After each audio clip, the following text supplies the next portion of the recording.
而同样是东南亚的大国缅甸，近年来呢，在民主跟经济的改革开放之下，成为了外资眼中最具潜力的新兴投资处女地。不过这一年来，缅甸的经济成长是出现了放缓的迹象，因为基础建设的进度非常牛步，而且政府官僚效率不彰，这些呢都是让外资却步的重要因素。不过更糟糕的是，缅甸境内的少数民族洛辛亚穆斯林，疑似是遭到缅甸军方有系统的血腥来镇压，引发了大批的难民潮。为此呢，缅甸的实际领导人，也就是翁山苏姬，他承受了国际社会的责难。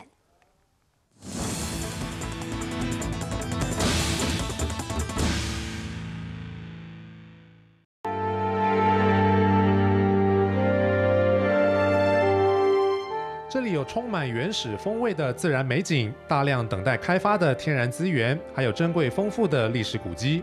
被外界誉为神秘黄金国度的缅甸，几年前历经政经改革开放后，不断有业者开始吹捧这块处女地。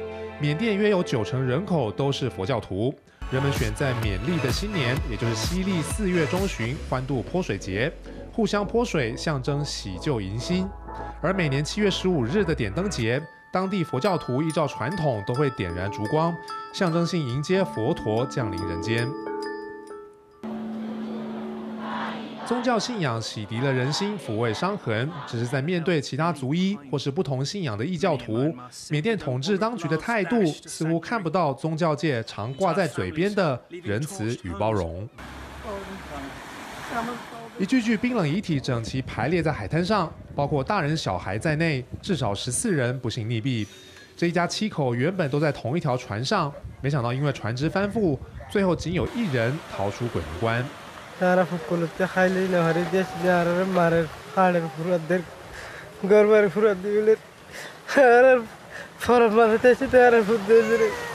类似的难民船翻覆意外，近来在孟加拉外海一再上演。因为缅甸军方从8月底对若开邦的洛辛亚穆斯林展开大规模血腥镇压，1个多月以来，已经有超过50万人逃到孟加拉。孟加拉边界部队统计，原本一天约2000人的难民潮，在10月9号这一天涌入超过1万人。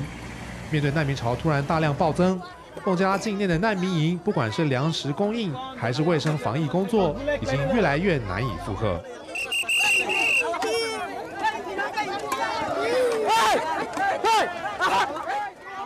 We have received bone-chilling accounts from those who fled, mainly women, children, and the elderly.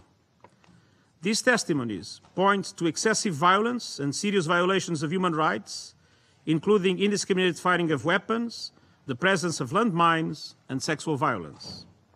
This is unacceptable and must end immediately.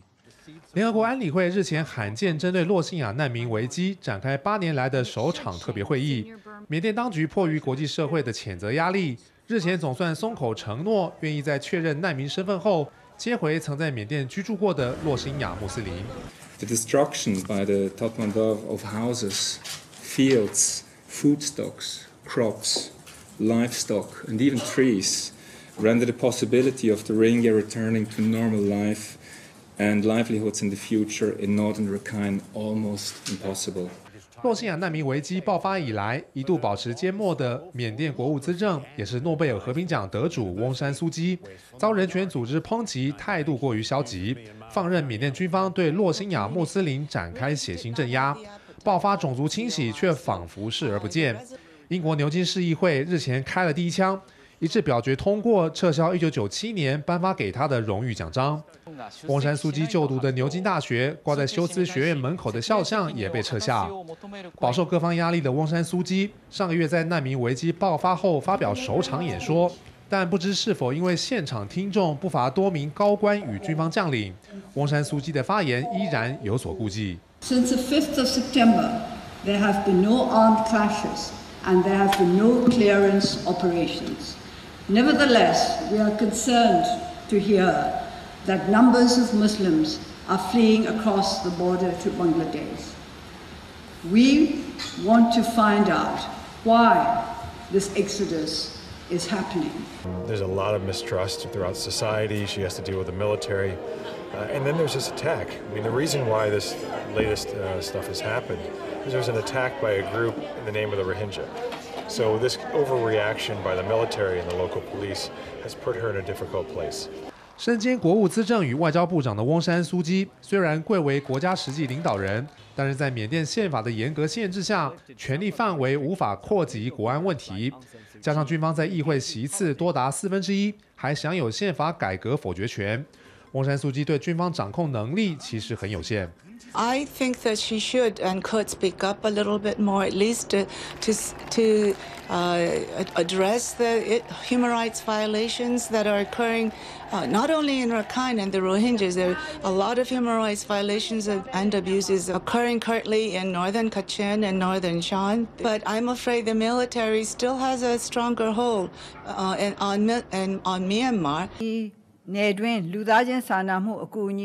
翁山苏姬为了亡羊补牢，日前在全国电视演说上呼吁全民团结，承诺展开人道援助，设立委员会帮助难民返乡。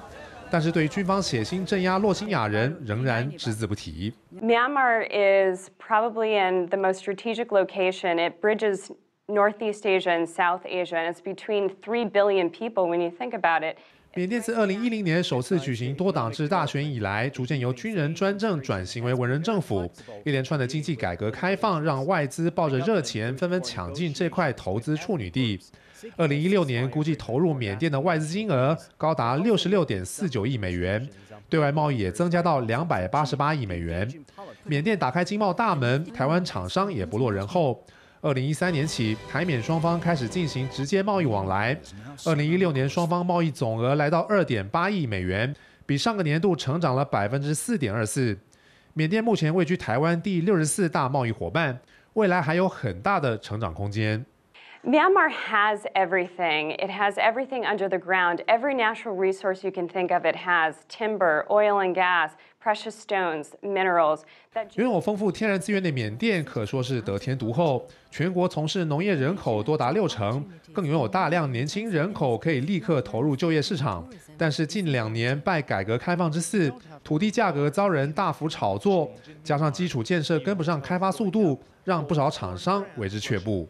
You know, you have to be patient with them because they've had 50 years of systematic degradation of every institution. All their infrastructure has fallen way behind. And I do encourage Taiwan businesses to go and look. They need small industries. They need the type of thing Taiwan offers in terms of manufacturing, small and medium-sized enterprises. They do want to attract that.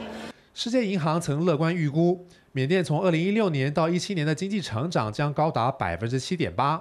但透过实际数据来看，这1年来缅甸的经济成长正逐步放缓。2016年的 GDP 只增长6.3%，创下5年来新低。尽管翁山苏姬2个月前为了电力不足问题撤换能源部长，但外资对于缅甸官僚的决策依旧缺乏信心。在难民人道危机持续发烧，军方仍把持大部分国安事务的情况下，翁山苏姬能否带领缅甸在经济上持续稳步成长，显然还有许多障碍等待解决。民视新闻林胜清专题报道。